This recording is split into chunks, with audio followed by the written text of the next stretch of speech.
రజని ఒక ఆకాశం, ఒక సముద్రం. రజని ఒక తుఫాను, ఒక బీభత్సం. రజని ఒక ప్రభంజనం, ఒక సునామీ. ఒక్కడే సూర్యుడు, ఒక్కడే చంద్రుడు, ఒక్కడే రజనీకాంత్.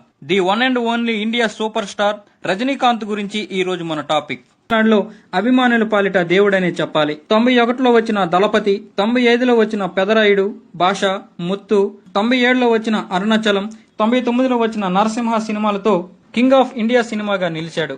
ముత్తు సినిమా 98లో జపాన్ భాషలో కూడా విడుదలై సంచలన విజయం సాధించి $16 లక్షల వసూలు చేసి చరిత్ర సృష్టించింది. రజనీ ఇండియా సినిమా స్టామినా ఏంటో ప్రపంచానికి తెలిసేలా చేశాడు. నేను ముందుకు రావడమే మీ సమస్య అయితే నేను ముందుకు వస్తానురా, సూటు బూటేస్తానురా, కాలు మీద కాలేసి కూర్చుంటానురా, స్టైల్ గా సింహంలా. అది మీరు ఓర్చుకోలేకపోతే చావండ్రా.